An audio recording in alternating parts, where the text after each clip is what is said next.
Good morning to one and all present here. I am happy to welcome you back to the second day of IIIT's Atal sponsored 6-day faculty development program on recent advancements and challenges in applications of artificial intelligence in VLSI.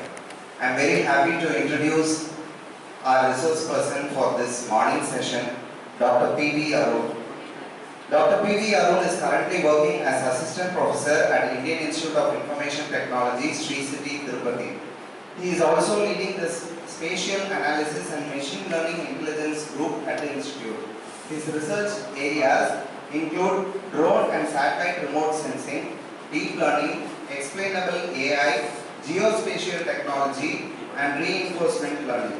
Before joining IIIT Sricity, he worked as a research scientist, Associate Vice President at the R&D Division, Huawei Technologies. He completed his PhD from IIT Bombay and postdoc from Ben Gurion University of the Negev, Israel. He was awarded the Outstanding Postdoctoral Fellowship and PhD Sandwich Fellowship by the Higher Education Council, Israel. He also was awarded fellowships by the Italian Institute of Technology, Italy, University of Oulu, Finland, University of Wisconsin, Madison, USA, and Rolls-Royce Lab, NTU, Singapore. He has published over 70 publications in reputed international journals and conferences.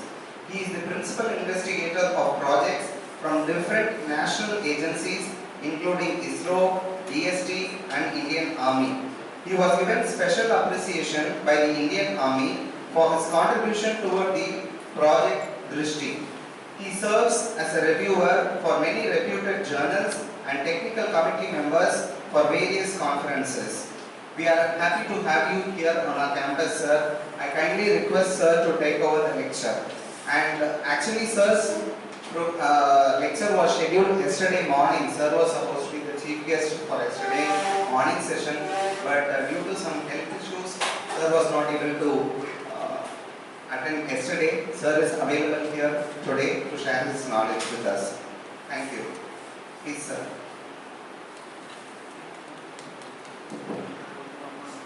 Very good morning. Very good morning to one and all.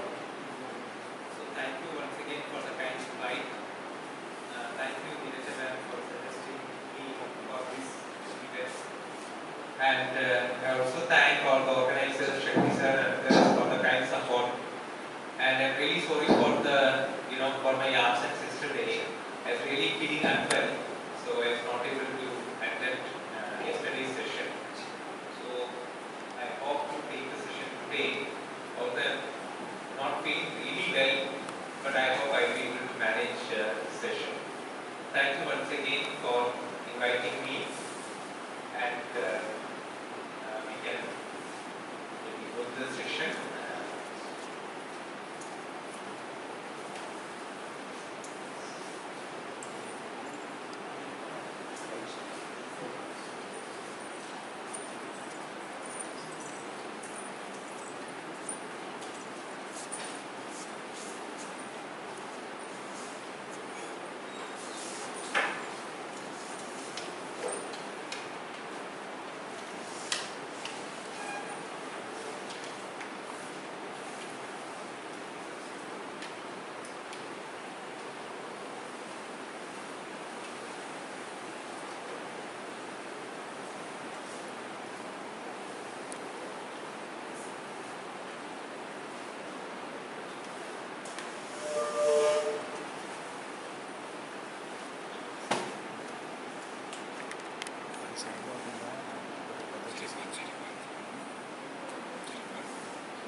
Once again, a very good morning to all. So, basically, I'm not from a VLSI background. I'm more from a machine learning background. So, I'll try to introduce you to the basics of machine learning, so that and will some simple examples, so that you can easily correlate it with your VLSI application. So that's a aim of this lecture. So what we are going to cover is, I'll start from basics of machine learning. I'll introduce, what are the different categories of machine learning. But we won't go deep into all those categories because we don't have time.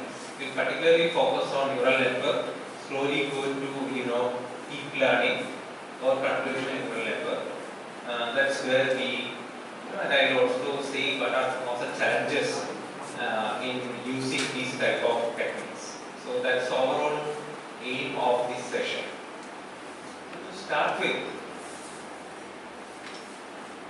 so what is machine learning? So you may already have learned about artificial intelligence in the last today's session, right? So what is artificial intelligence? Artificial intelligence means, from the word itself, intelligence made artificial, right? So we have human intelligence, which is our intelligence. Some animals also shows intelligence. But can we make a computer intelligent? Or at least behave intelligently? This is artificial intelligence. But a simple way you can make a computer to behave intelligently, to make it bypass certain rules. So you know that if I am being invited to this stage, I'll come and pick up the mic. So we can write a simple program. If you hear the sound, you are invited, go to the stage, pick up the mic. Then what the robot will do? Robot will come to the stage, pick up the mic. So this is a rule, right? So same way, you can also use this type of technique for developing an expert system for a doctor. If patient is having symptom 1 and symptom 2 and symptom 3, you prescribe this medicine. So these are called rule-based systems. So these systems where the first advance or the first advancements of artificial intelligence, that means you are giving some rules to the system, and based on that rules, they are just following that rule. They don't know anything else. They just follow the rule. They don't think. They don't learn. They just obey the rule. So this differentiate other artificial intelligence techniques from machine learning. So machine learning is a subfield of artificial intelligence, but it is not rule-based system. Here the system learns. So what is the difference between following a rule and learning? If I ask you to calculate your salary and give you a formula, you can calculate the salary, right? You can just use the formula. It's just like a rule. You will just use the formula to calculate your salary. Your HR is there, your DA is there, your basic salary is there, all these things you can add together to get your salary. But if I am saying you categorize apples from other fruits, although you can say some rules for this, but there can always be exceptions. I hope you are able to follow what I am saying. So when I am presenting, so when you are kids, imagine how you learn to distinguish apples and non-apples. So someone will be giving you a fruit, saying, Brenda, this is apple. Again another fruit, this is apple. Again another fruit, this is apple. Again another fruit, this is apple. At the end, fed up, then even they will show you an orange, you will say this is also apple. Then they will say that, no, this is not apple, this is not apple. Right? So you are being presented with the positive and negative samples of apple, so that you will understand what is apple, what is not apple. And how are you understanding what is apple and what is not apple? Based on the features of that fruit. What are the features of that fruit? Its color, its size, its smell, its shape. So these can be features. We can have other features as well. So you are distinguishing an apple from a non-apple, not based on a set of rules, but based on some features. And these features actually you learn, specific features for that fruit, you learn through experience. You learn through samples. So this is called training. So you are being trained, or you are able to learn, you are able to generalize it. Rule-based systems are not able to generalize. They are static. They have a static set of rules, do not change. But machine learning systems, usually they are able to generalize because they are learning. So what basically learning means?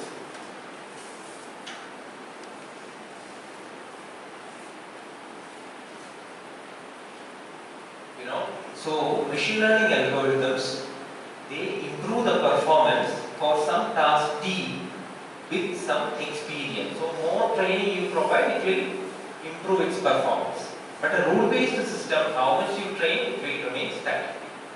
I hope you understood the difference between, see, machine learning is a subfield of AI. So the difference between machine learning and AI, I hope it's clear. Learning systems are learning like us. So when we go in deep into learning, there are supervised and unsupervised learning. We can take the previous example that I just discussed. I have given, you have been presenting the kid with a set of fruits. That means the positive and negative samples of apple. You will give them positive samples of apples means all apples. Negative samples of apples means some other fruits. So then they will say this is apple, this is not apple, this is apple, this is not apple.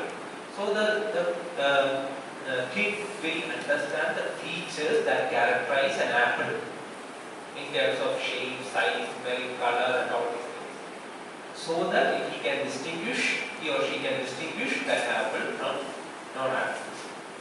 So this is this stage where we are giving these samples to the kid. We call that training phase. Now once you are done with the training phase, you will test, like we conduct exams. So you will give a new fruit. You will ask the kid, what is this? Then the kid will say, this is apple or not an apple based on his experience or his training. So there are two phases, training phase and testing phase. So you train first, then you test it. This type of learning techniques are called supervised learning techniques. So you are learning under the supervision of someone who is presenting you with positive and negative samples. So these are called supervised machine learning techniques. One example is classification. There are also regression, many other machine learning techniques that we can do in a supervised system.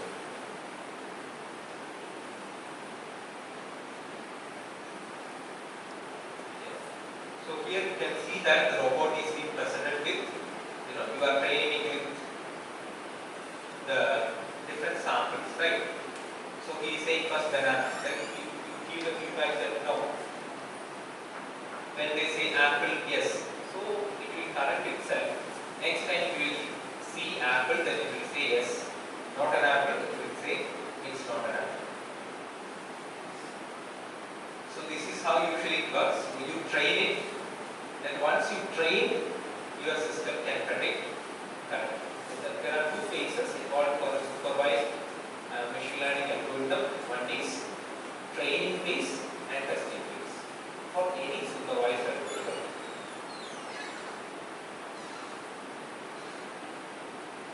So now comes to unsupervised algorithm. See, supervised algorithm we can only use when we have sufficient training samples.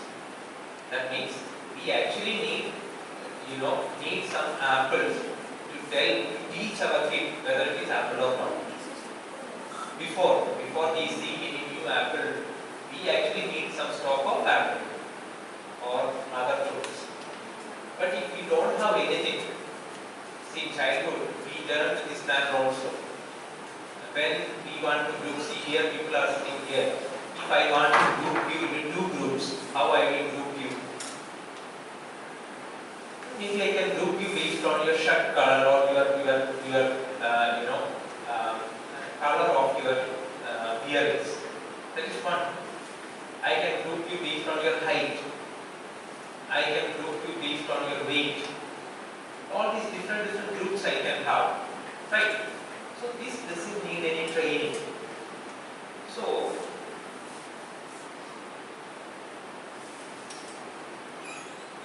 here, here you can see, here the robot is there.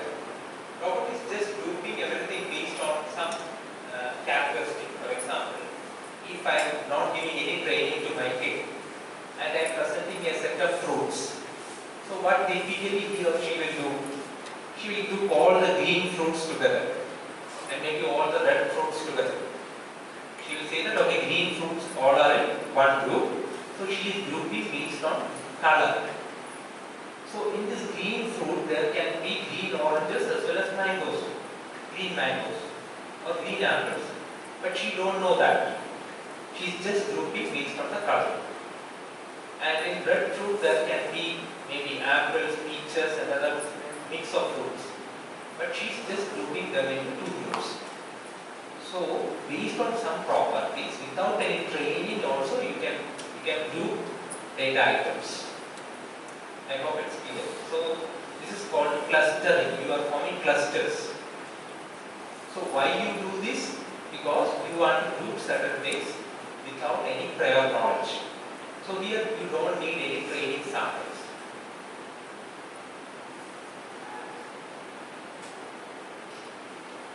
So now this is,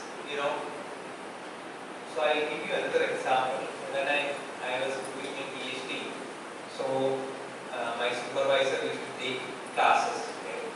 So it is it's a the first class, it is the initial class days.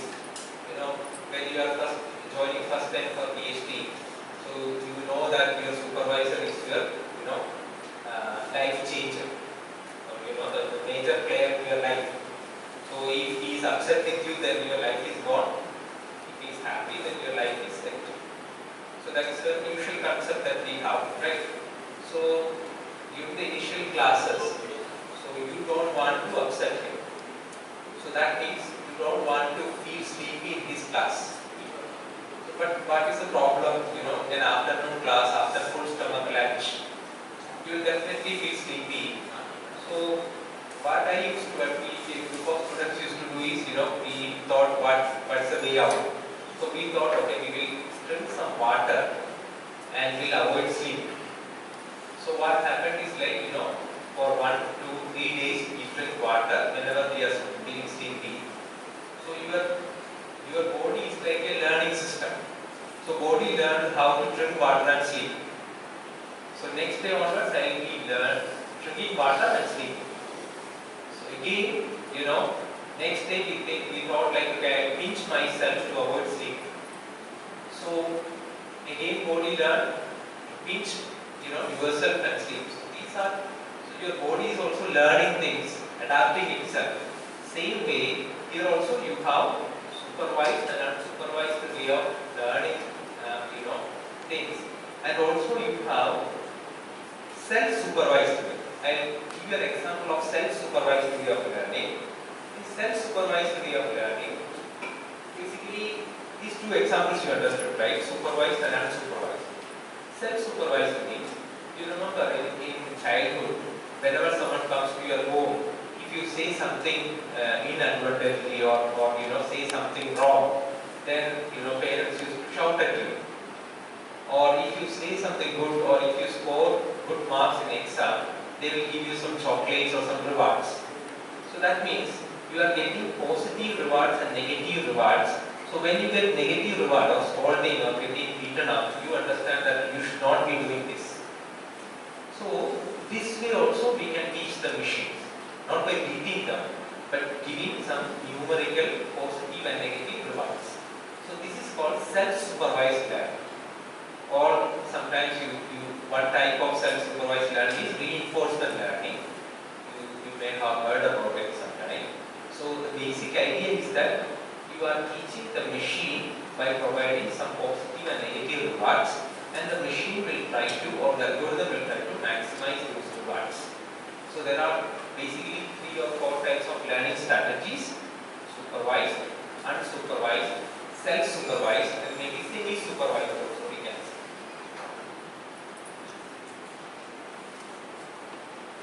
So here this is a very basic example of a self-supervised strategy. So you can see here, this white all represents positive rewards. Okay, and I have to go from here to the final state. So this is like one iteration.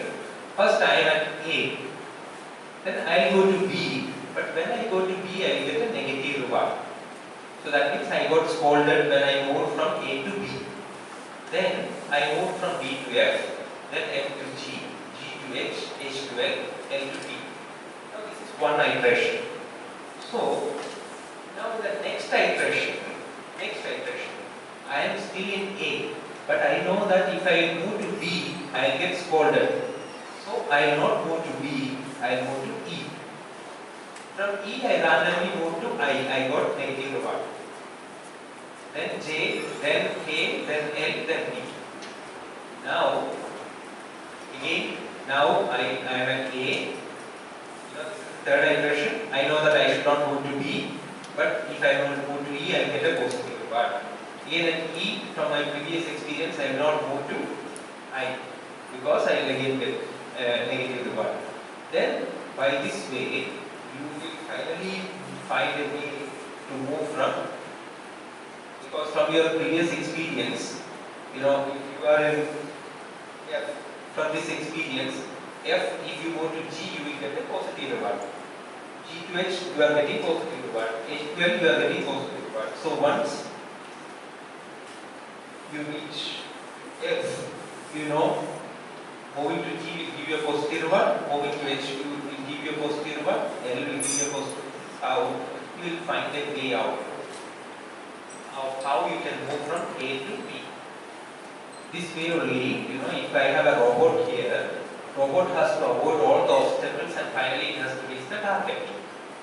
So it will be doing the same thing. What the robot will be doing, it will learn this in iteration. So it is here, this is a target, these red ones are all obstacles. So it will slowly learn how to avoid the obstacles and reach final state. So that is how you can use this reward mechanism to, you know, train your robot. Basically, this robot is your agent. It will take an action. It will get a reward. So these type of systems we call them as, you know, reinforcement learning systems. Okay. So these are, you know, some very few.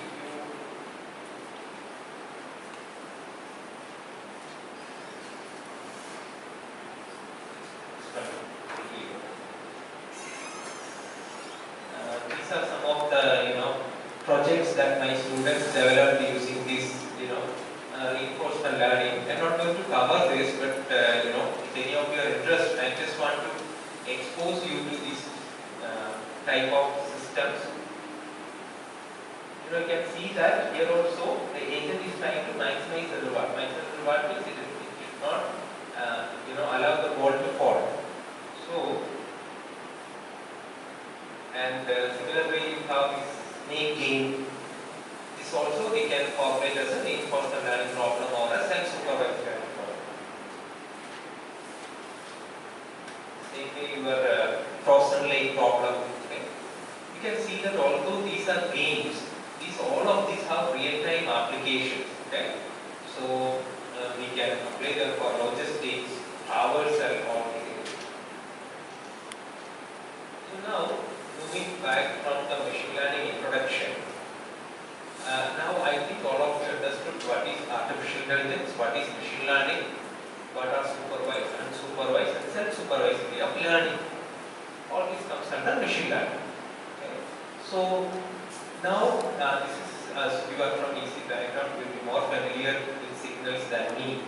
So basically what we call as a signal means change in amplitude with respect to time. Right? So same way, here we have images. So if you zoom images, you can see pixels, right? Pixels are nothing but values. So you have one value corresponding to each pixel if it's a single band image, right? So how can we correlate, you know, image with those signal whatever we have seen just now? This is your signal. This is your signal, and this is our image.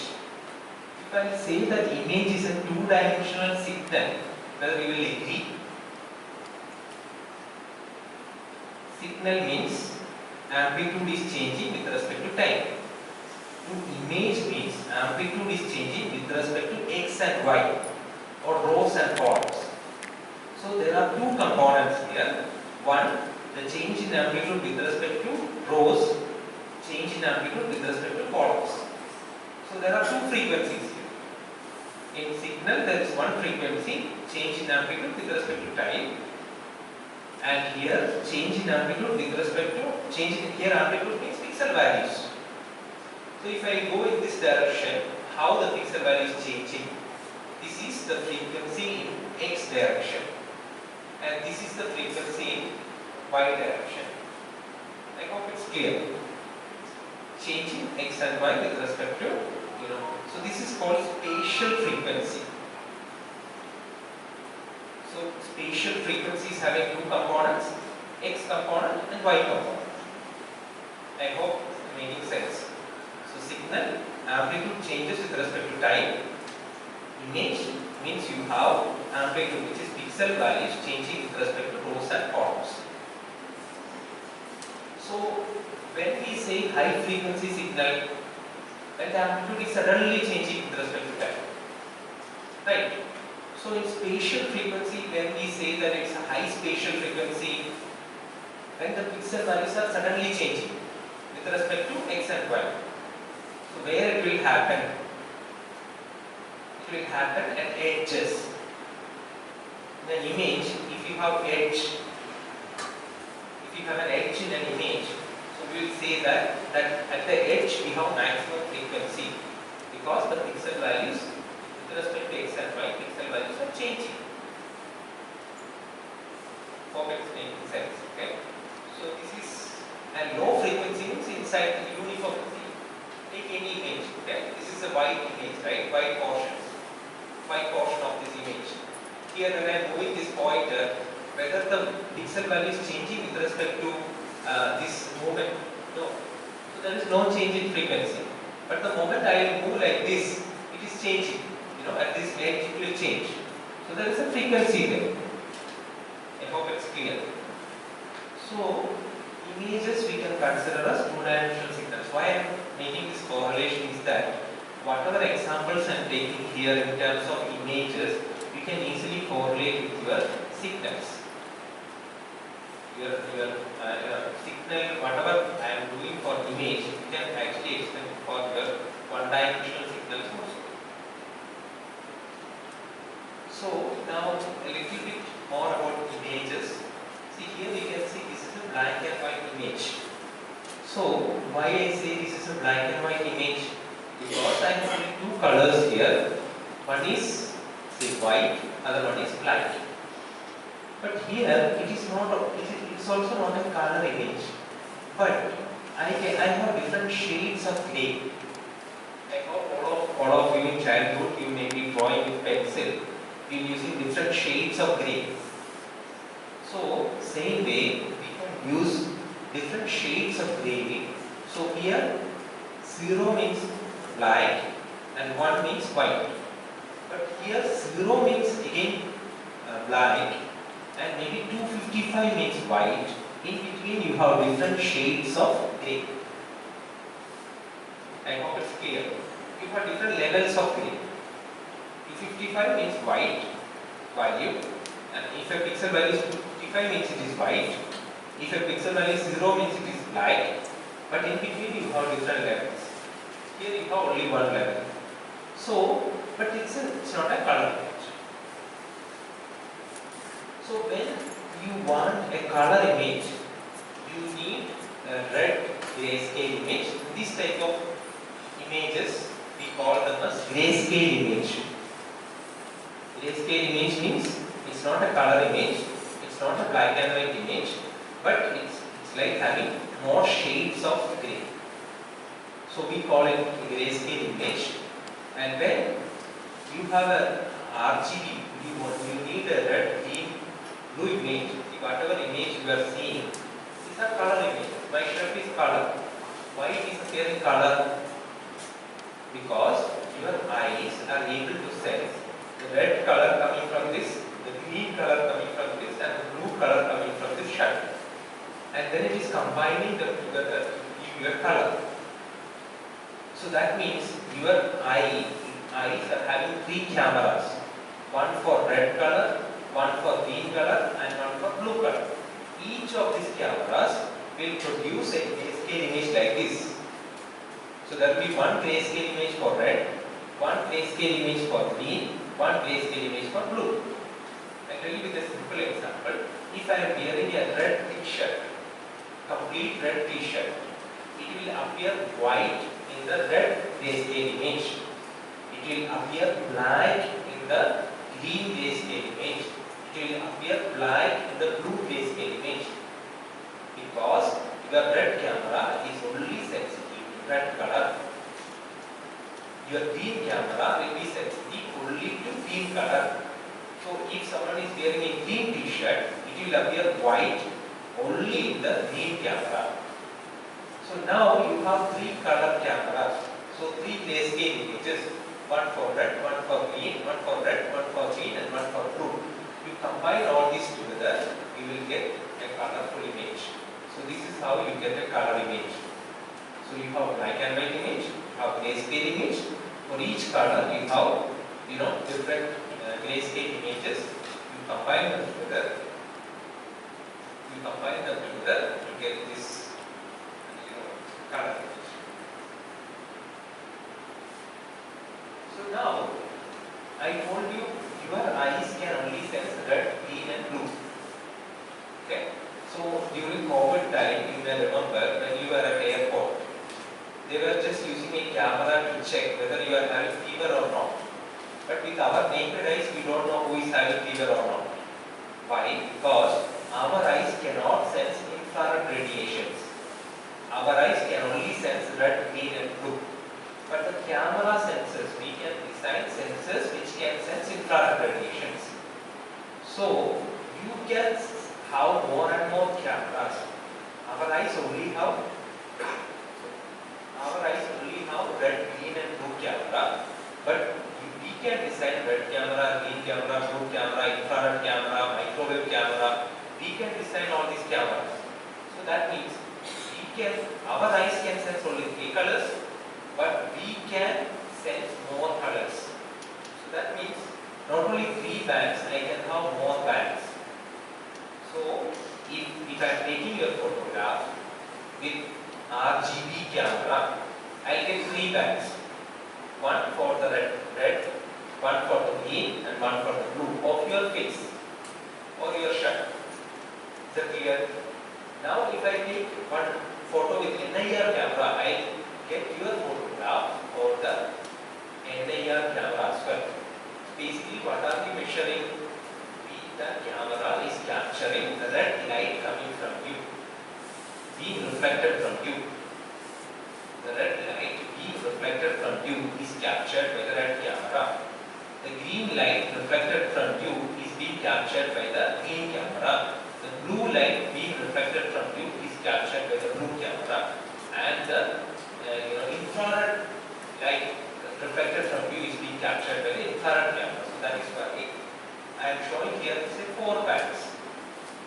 So that means if I take photograph with 4 cameras, or 4 sensors, then I get 4 images of the same scene.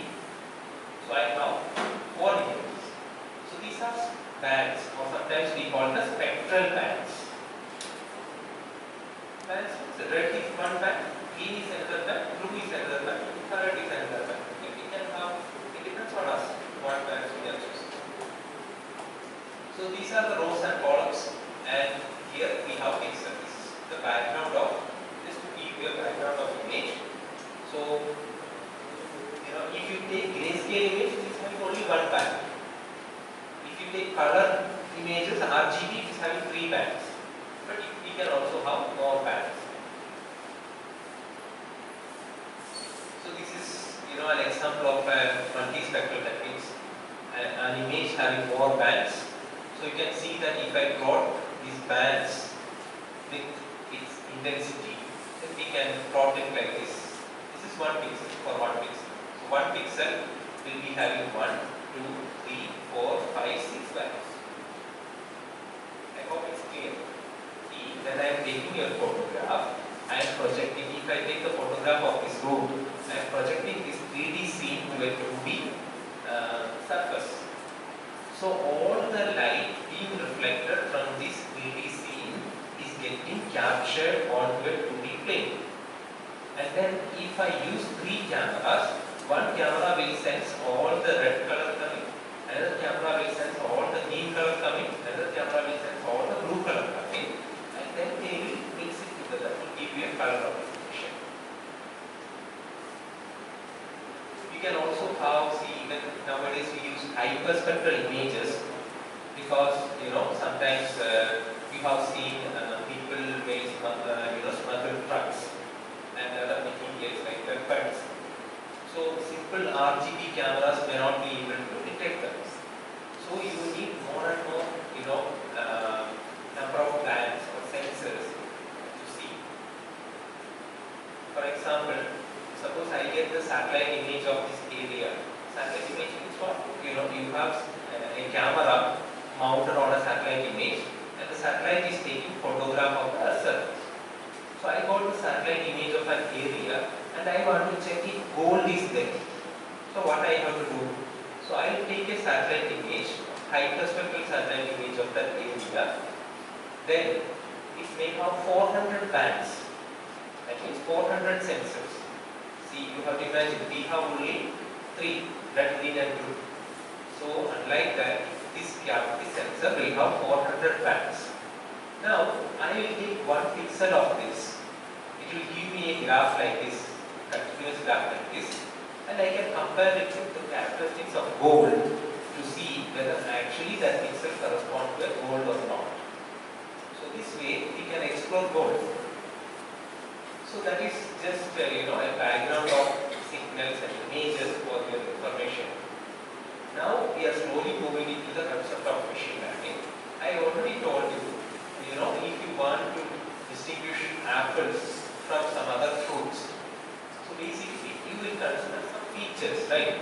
What are the features we may consider? The color, the shape, the size, smelling, all these are features. So that means, although we see these fruits like this, your machine learning algorithm will not see them like this. They are seeing these fruits in terms of those feature values. I hope it's clear. Make it more clear here. See, suppose we are taking only 2 colors, 2 features, color and weight.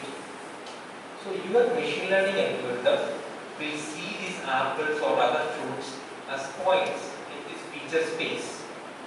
This is feature space because this is a coordinate system formed by the features. This is one feature, this is another feature. If here we take only 2 features.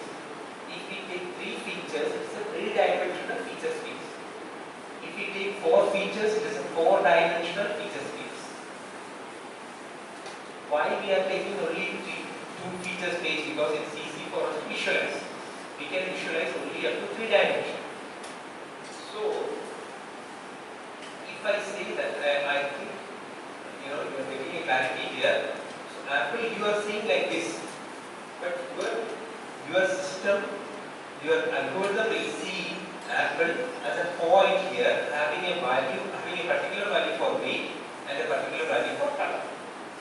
Another apple will have another value for weight, another value for color. Here another value for weight, another value for color. Maybe this is another fruit having one particular value for weight and one particular value for color. I hope it's clear. It is just seeing those things in terms of features. So that is where you learn the concept of feature space. Just for time being, you can forget this line. Just consider, points in this feature space. Okay? So I hope the concept is clear. This is your view of apples and other fruits, but this is machine's view of apples and other fruits, provided your feature space is 2-dimensional. Okay, makes sense. Now, when you want to classify these images, so this is like Again, another example of feature space. If you have a two-band image, you will have a two-dimensional feature space. If you have three-band image, you will have three-dimensional feature space. See, this is applicable for any data. Okay? And not only for image data, for signal of any data. If you want to represent something, you need to understand what is the feature dimension.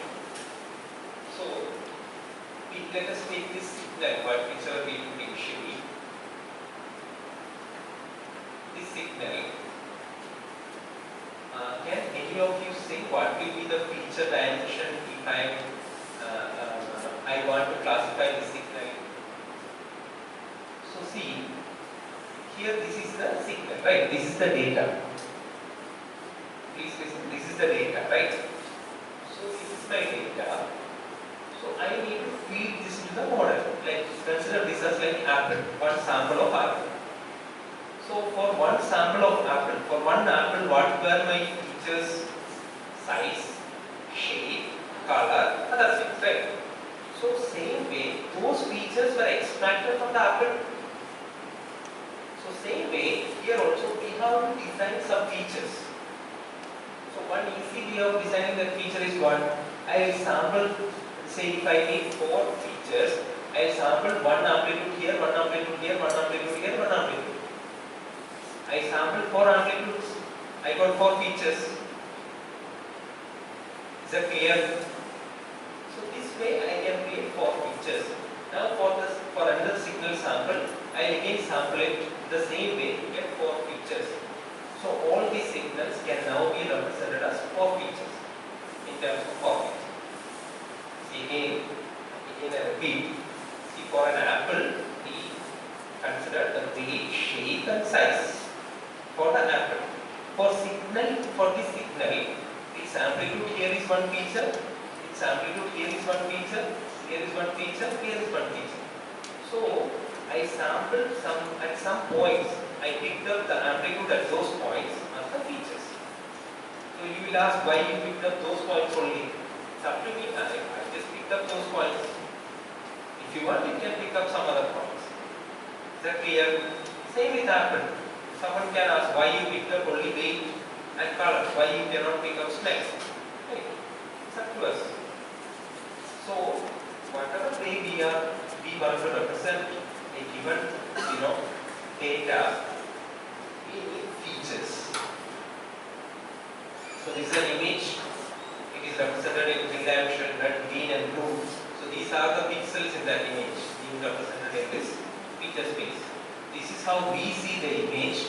This is how machine will see the image. I hope the concept of feature space is clear.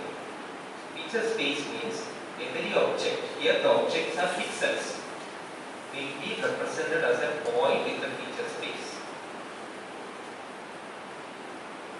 Now, in supervised machine learning, you will be given some training samples. Based on that, you will just say that, whether an incoming new pixel belongs to this class or this class. Supervised machine learning. So that means here you have training sample. This is your training sample. This is your training sample for category 2, and this is your new data point. Okay. Now, can you give me a simple way of how I can say that which category this data point will belong to? This is a feature space. Okay? It's a 2-dimensional feature space. These all are data points. This is for class 1, this is for class 2. So I have 2 data points. Now I have to say this is an incoming data point. What were our phases for the machine learning algorithm? We had training as well as testing phase. So this is the first training phase. I got all these samples. Now my testing phase started for this algorithm.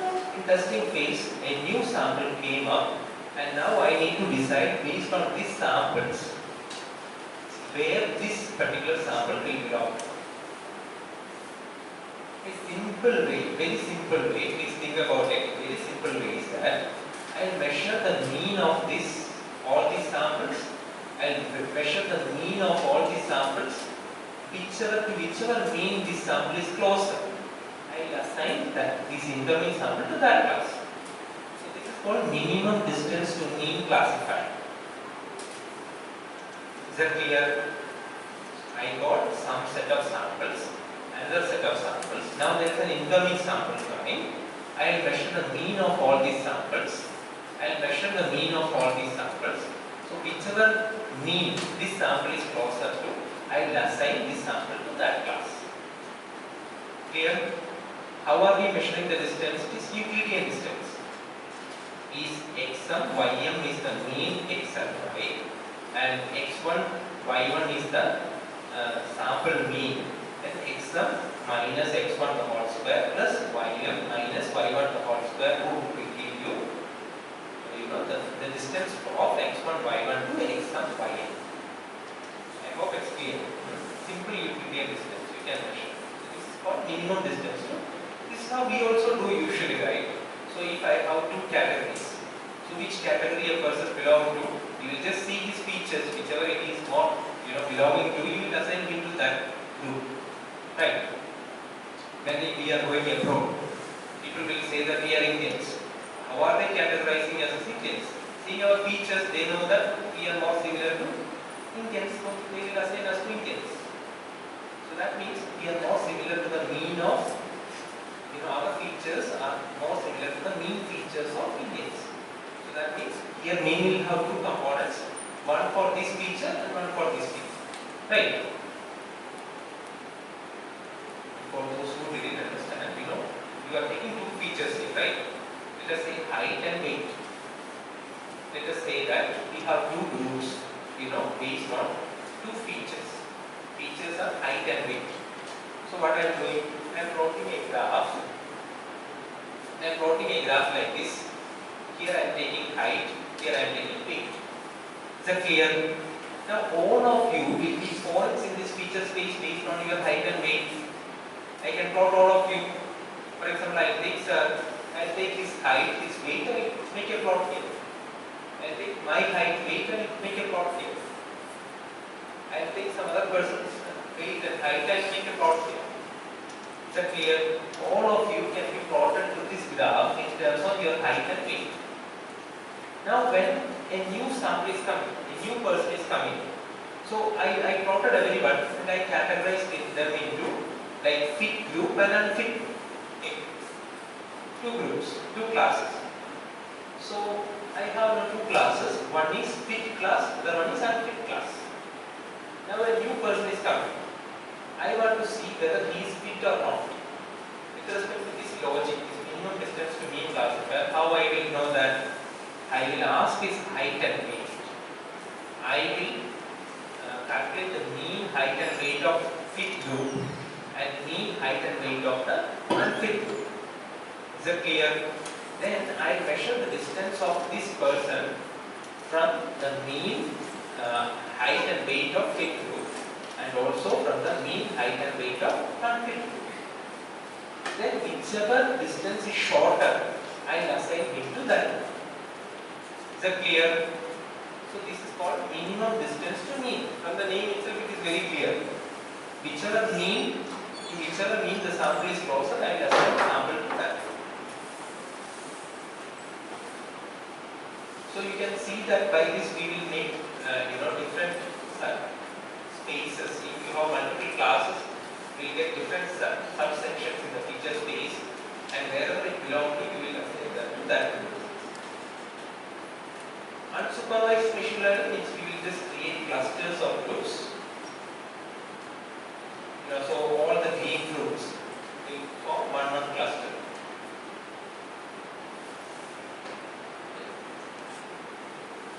So there are many different machine learning algorithms. I hope all of you understood minimum distance to mean classifier. Clear? Now there is one more very simple classifier, because sometimes always you may not have to go for deep learning or very advanced classifiers, but sometimes we can go for simple classifiers also. So that's why I take two examples of the simple classifiers. Okay. Another very simple classifier is K nearest neighbor classifier. This K K nearest to the classifier.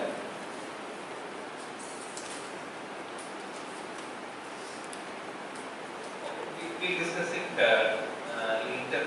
Probably I have the slide on that later.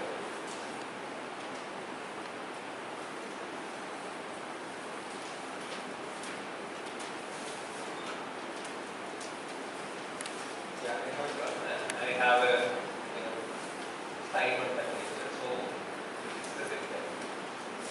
So basically, I think all of you understood the concept of classification now, and this is. So we have different, classification is one sort of machine learning algorithm. We have different types of machine learning algorithms. We can also do regression. What's the difference between regression and classification? Classification we do whenever we want to map categories or non-continuous data. The category means say fit or unfit. So instead we use the digital representation, say 1 or 2. Label 1 for fit, 2 for unfit. Here, or similarly, we can also use, we can also map to continuous values. For example, voltage. If based on certain things, if I want to predict the voltage, then voltage is a continuous value. So this is not classification, this is regression. So if you are predicting a category, yes, then you have label data, that means you have training data, you will go for classification. If you don't have label data, you will go for classification or unsupervised classification. Okay. If you are not predicting a category, if you are predicting a quantity, see category and quantity, quantity is continuous quantity, you will go for regression. And sometimes you may have to, get the best representation. So you go for dimensional reduction of all those things. We discuss if you get right regarding that. So these are the different algorithms. I am not going to get into that. This is taken from Sricity, a famous Python library for robotics. So this is like a set of classification, different classification algorithms. How you can choose among them. These are different clustering algorithms, different regression, different dimensional regression algorithms. Little bit elaborative version of this figure.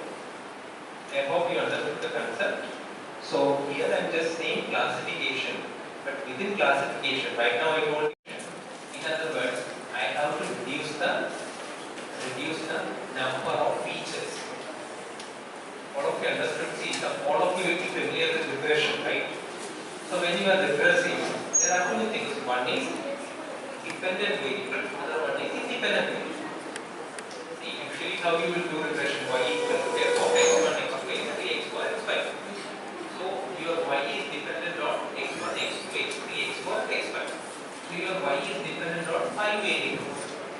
So y is a dependent variable. x1, x2, x3, x4, x5 all are independent variables. But example for regression, if I say I want to predict your salary based on your age, your education background, and other things, your CGPA, then your salary is your dependent variable, and your age, your CGPA, your education are your independent variables. Is that clear? So I am calculating salary based on all these variables. So I am predicting. So your salary is a function of all these variables.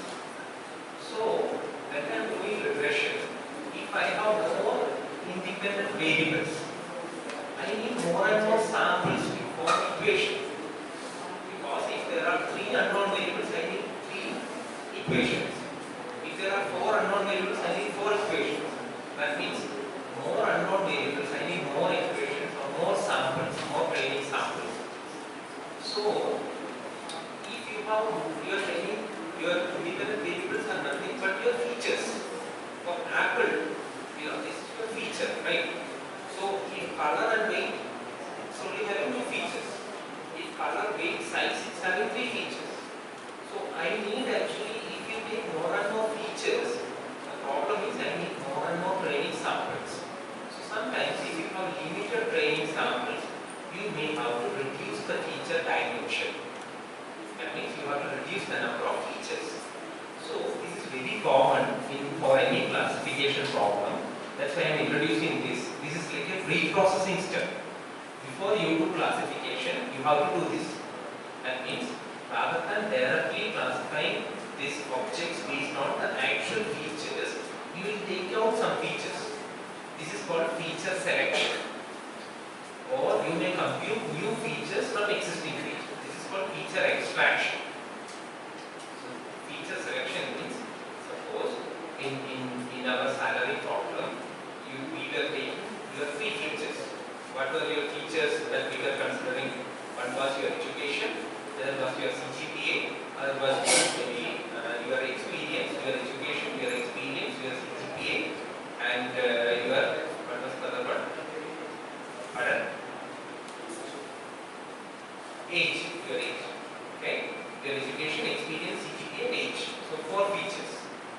So if I want to select only one feature among them for salary calculation, what will be the most relevant one I will select? Maybe experience or maybe education, right? So let us take 2 only out of this 4. So that means in the earlier problem, your machine learning algorithm will be classifying you into, you are predicting your salary based on 4 features.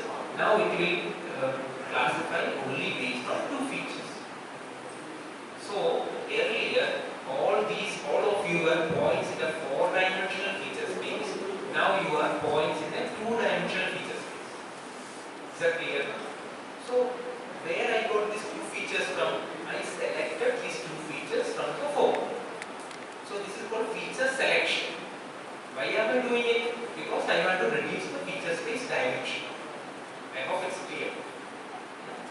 So now this is feature selection. Now there is another way of doing, features reduction. That is called feature extraction.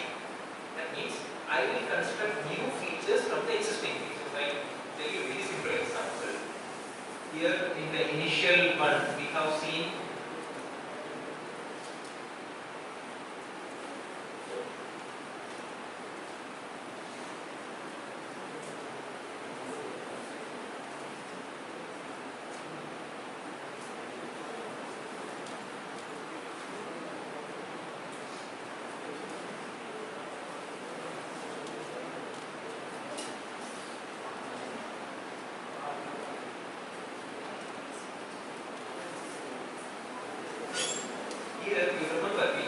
color and weight, right? So feature selection means I can take either color or weight. That's one feature. Instead of 2 features, I will select one. Feature extraction means I can create a new feature, maybe color plus weight, and another feature color minus weight.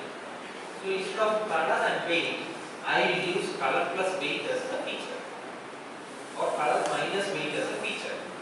So that new feature is derived from these old features, but they are not old features. So this is called feature extraction. I am extracting new features from the existing features. So 2 ways I can, create. One is like I can select some features from available set of features, or I can create new set of features from this feature.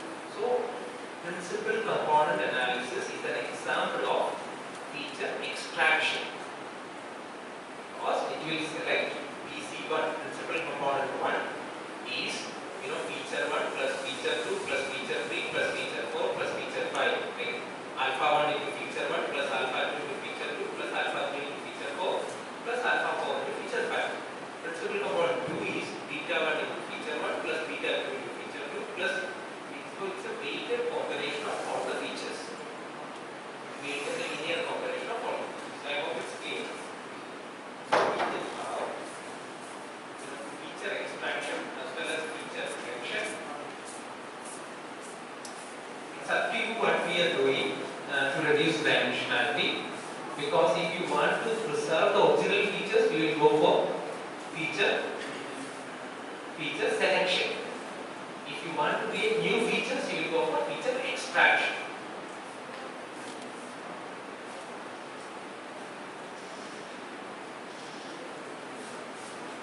So you understood, right? So feature selection or extraction means each of these actual features we may be now using the newly computed features or newly selected features. Concept is the same. Only thing is whether you are this this gives you that example. Here we are selecting some features. Here this feature is a function of all these features. I hope you understood this. Means this feature is a function of all these features. This feature is a function of all these features. Function of all. So instead of these features, we will now use this. Here instead of this, we will use this, but these are selected from this. Clear? Now classification. So here you can see that I told you can construct a decision surface. So this decision surface is not a line. This is a curve, right? So with one line I cannot separate this. Still it is not separable. Separable means if I draw some curve or a line, one class should be one side of this, other class should be the other side. Like this. This is a separable feature space. That means when I go by drawing a line, I can separate this. So if in your original feature space it is not separable, you can create new features and make it separable. Is that clear? See, this is where I plotted it using old features. This is where I plotted it using new features. So when I plotted it using new features, it becomes separable. With old features, it was not separable. This is also one of the reason why we use, feature extraction or feature selection. Clear? So now we go to a particular type of classifier called neural network. I told you, like I have introduced already, two classifiers. One is k nearest neighbor, other one was minimum distance to mean. So what are the problems with these two classifiers? When you have more and more samples, computing this distance between all these things and comparing this distance is very difficult. So we go for a neural network classifier. Basically, it tries to construct a decision surface between these classes based on the training data. How it is constructed, we are going to see that. Okay. So you can see here, this is our actual neuron, biological neuron, and we are trying to mimic this neuron. So this is a computer model of neuron. So what are we doing in this? So this is a node, one node of a neuron. Here I get one input, another input, another input, another input. So this input into this weight, plus this input into this weight, plus this input into this weight, plus this input into this weight is being input to a particular function, and that output will be the output of this. Now, again, to make it more clear, see, x1, x2, x3 are the inputs, w1, w2, w3 are the weights. So, x1 into w1 plus x2 into w2 plus x3 into w2. We are summing all these things together, and then we are putting it into a function. What this function will do? This function is just fusing it between 0 and 1. You can just imagine it like this. See, if the value is, so when you multiply all these things and sum it, it will become maybe 100. So you want to fuse it from 0 to 1 or minus 1 to 1. So we use some function so that it will map whatever value in between minus 1 to 1. Clear?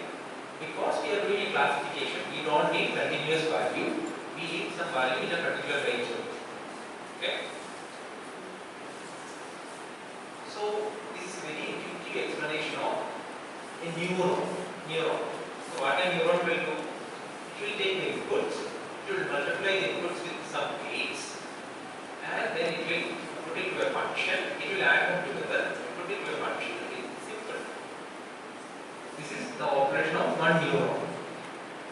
So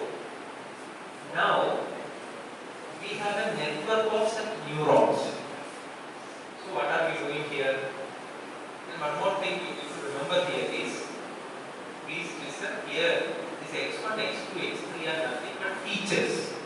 For example, if it is our apple problem, then color, then it will have only two features, x1 and x2, color and weight.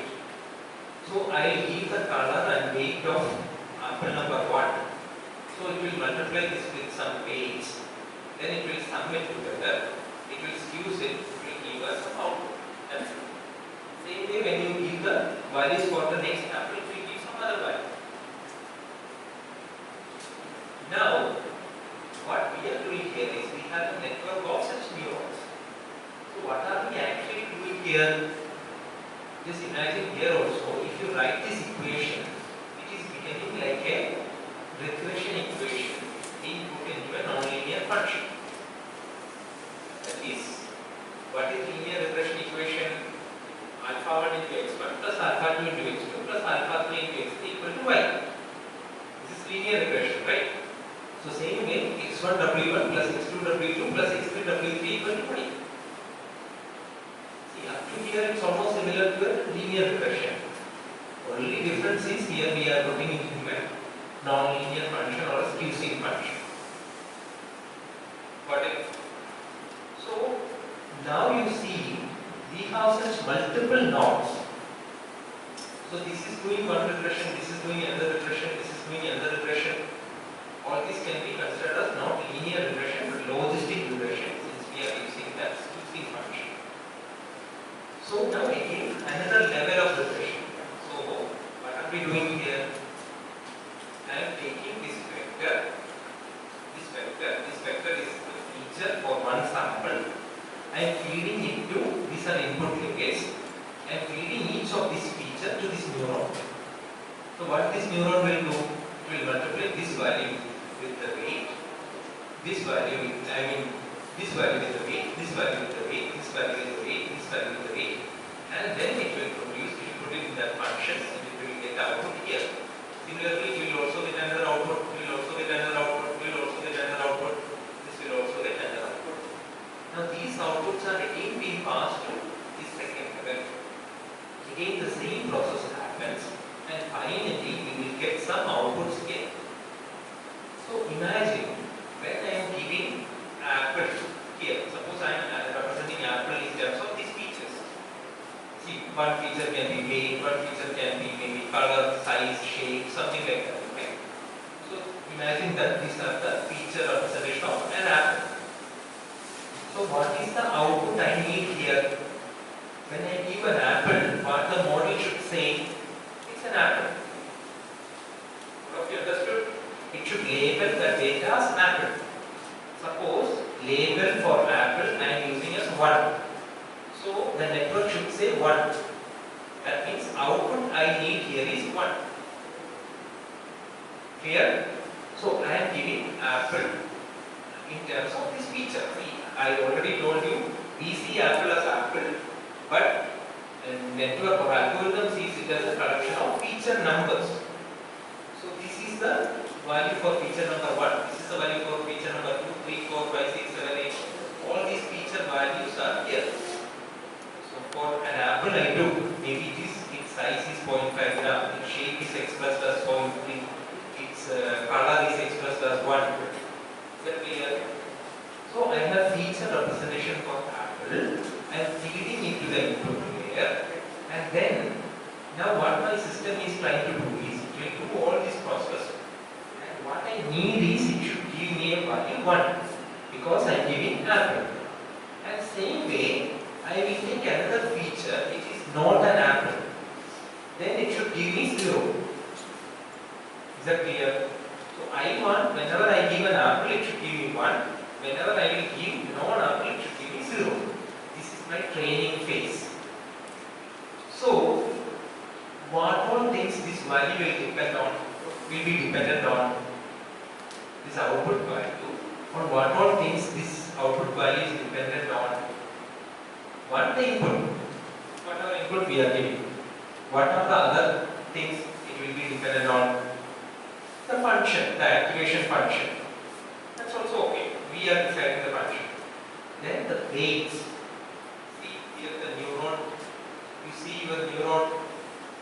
See, it depends on the input value, it depends on the weights, it depends on the function. Suppose we are keeping the function as fixed and input anyway is fixed, because whenever I give this input I need value as 1. But initially I don't know, please listen, initially I don't know which weight will give me a value 1. So I just initialize some random weights. So definitely it will not give me 1. It will give me some other value. So when I am giving apple here, it gave me a value 0.5. But what I needed 1. So there is an error of 0.5. So with that error, all these weights will get updated. Then next time when I give this value, it will give me 1. Is that clear?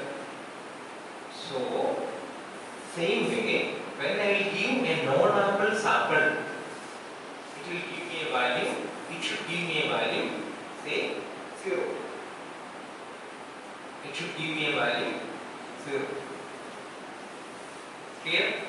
A non-apple value should give me a value 0. But whether, since I am randomly initializing it, I may not get a 0 here. I will not get a 0 here. So I may get again maybe 0.8. But that 0.8 is again an error. So I will adjust these weights accordingly, so that whenever next time I give same value, it should be 0. Is that clear? So same way we will give different samples. We will calculate the error. Based on the error, we will update these weights. Got it? So this is what we usually do.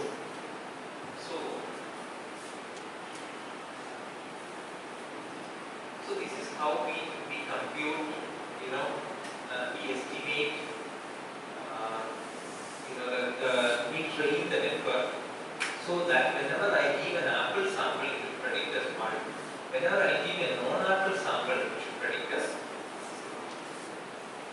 0. Clear?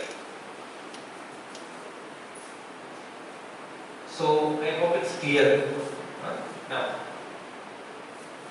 so you can even imagine this as, because only thing you can adjust this error. This error is a function of what? Error here is like the difference between the value that this network is producing and the value that I need. See, I need 1, but the network is producing 0.5. So 1 minus 0.5 is the error. So this 1 is the expected value, it is fixed. But this 0.5 we can change it based on the weights. Is that clear? So that means this error we can reduce it by changing the weights. So that is where we take the differential of this error with respect to the weights and we will update the weights. I am not going very deep into the mathematics of that, but just touching the surface level, just to make you understand how this weight updates can happen. So like this. So like this, we will, this is called forward pass. So it will produce here the value. Then based on the difference between the expected and actual value, we will compute the loss. Based on that, we have a backward pass where we update it. Is that clear? So for first sample of apple, we will compute the error. We will update it. For second sample of apple, we will again update it. For third sample of apple, we will again update it. For fourth sample of non-apple, we will again update it. For again another sample of non-apple, we will again update it. So we will train it with positive and negative samples of apple, so that next time when you give an apple, it will give 1. When you give non-apple, it will give you 0. Is that clear? I hope. So this is how we are, predicting it.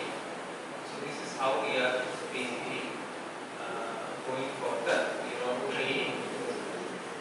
So what are we actually doing here? I told you we are forming a regression type of equation, right? So that equation is nothing but the decision surface. In this, so initially when your weight is randomly initialized, your decision surface is somewhere here. Now once you slowly train it, your decision surface will form in such a way that you can exactly separate one set of class from another set of classes. Clear? So always the decision surface may not be linear like this. Since neural network is a you can also form non-linear decision surface. I hope you understood the difference between both decision surface. Always a line will not be able to see here. I cannot draw a line to separate these two classes. So here I have to draw a curve. So that also it will slowly learn. Clear? So this is another example. Here you can see it's a linear decision circle. This is one class points. This is another class points. You can see a line cannot separate it. But when you train it, you can again you can. So that means here you see this neural network, right? So these are the input layers. These are like hidden layers. Okay. So I have 1, 2, 3 hidden layer, and this is the output layer. So you can see that here this hidden layer, I increase more and more, the non-linearity increases. Non-linearity of the decision surface increases.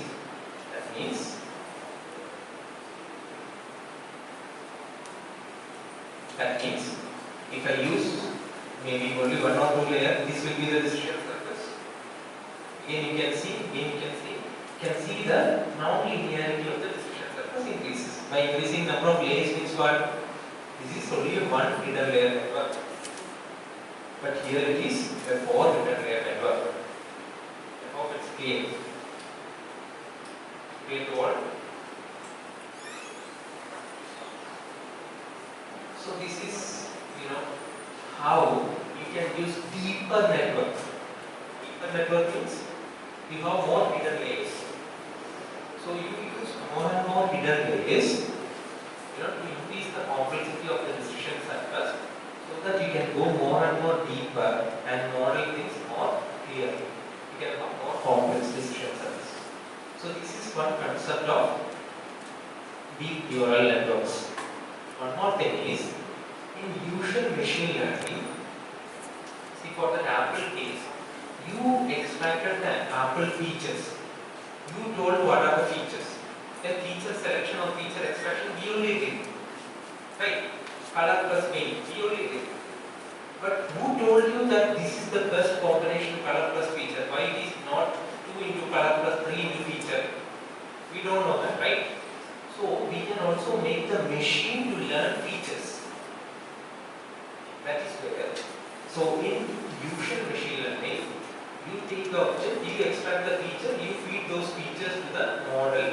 Model will predict the classification. But in deep learning models, model not only predicts, model also learn the features. I hope it's clear.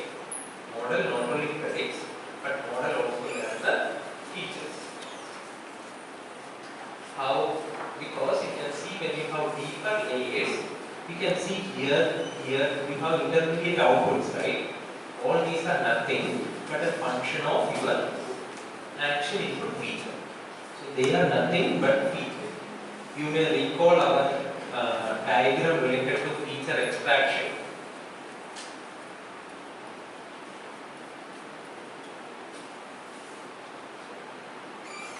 Here, you see this? This is feature extraction. That means here each of these feature was a function of all these features, right? So here also we are doing the same process. You can see that here also we are doing the same process. This feature, whatever output you are getting, is a function of all these features. Now this feature is also a function of all these features, right?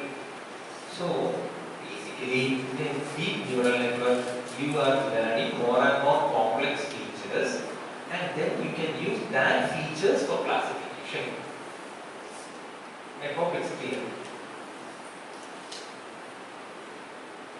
So you use some set of layers for learning features, then you use another set of layers for classifying.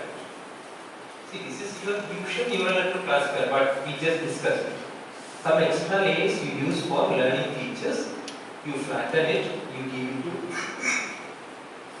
the layer for classification.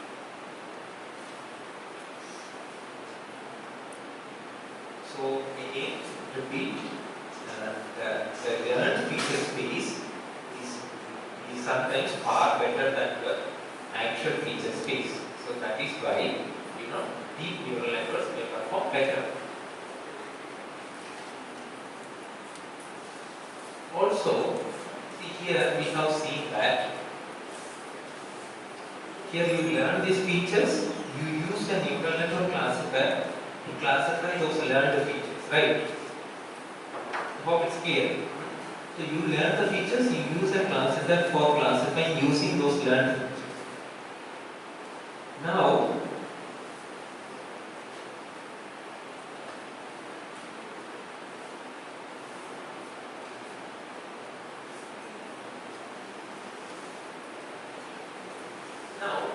imagine that you have an input here, input you are again providing a signal, and you are getting the same signal as the output.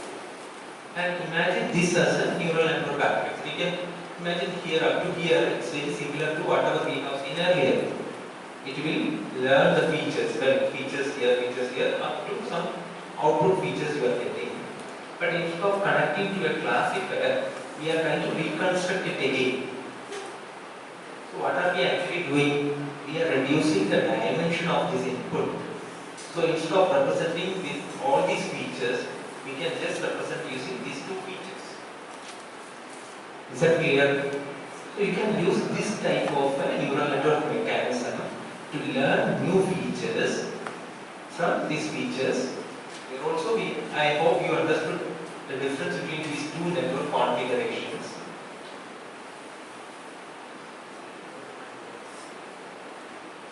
See, clearly understand this network configuration.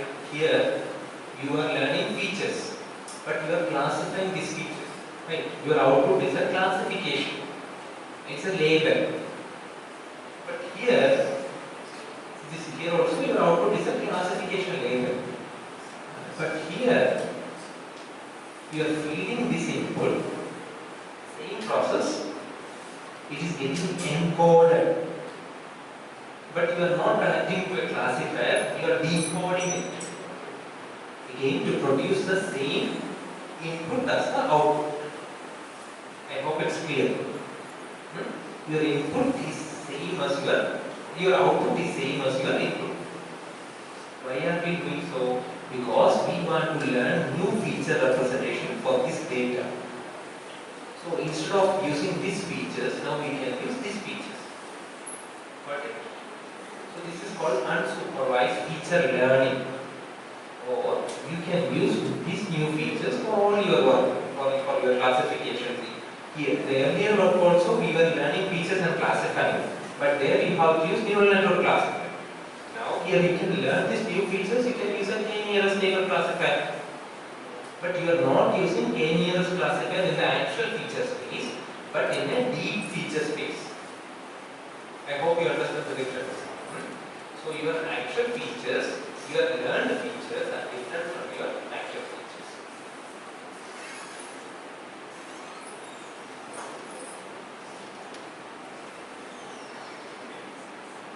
So I don't know if we have time to cover convolutional network. We will not get that much time. So are you already, your brain is overoccupied? So then I am not good to convolutional neural network. I stop here probably. So maybe some other operation we can cover convolution. Okay. So this basically the deep neural network, you are learning features, right? So convolutional neural network means you will be learning some features based on a neighborhood or a So that is what convolutional neural network is doing. So all of you are familiar with convolution. All of you are familiar with convolution process, right? How moving into or convolution approaches will work. We are not going to cover that, so that's okay.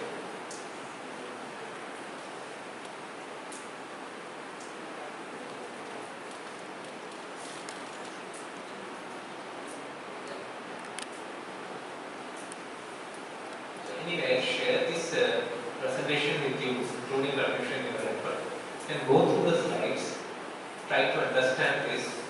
Here also we are extracting features only, okay? Only difference is that these features will be slightly different from our, what are the features we learned using fully connected network. Whatever neural network we have learned so far are fully connected network. Why? Because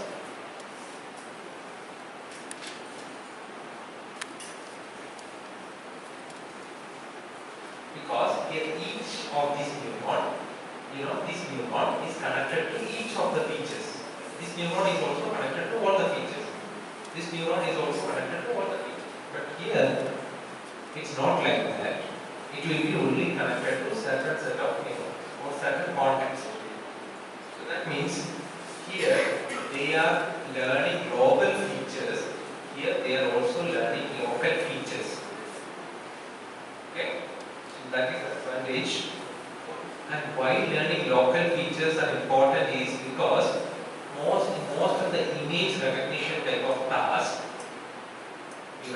mostly the things are represented in this manner. Like here also in this room, you have chairs, you have people, right? Based on the chair arrangement and people there, we decide that this is a classroom. So there is a hierarchy of decision. That means at this level we have only pixels. Then there are edges. The edges will combine together to form object parts. Object parts will combine together to form face. See, here, if you take your photograph, we have only pixels. Pixels will combine together to form some objects, like your eyes, your nose. These eyes and nose will combine together to form your face. So there is a particular, hierarchy of arrangement. So that is why, you need local features, as well to construct the, your actual image. Okay. So this is how we generate a set of, features. And using those features we can recognize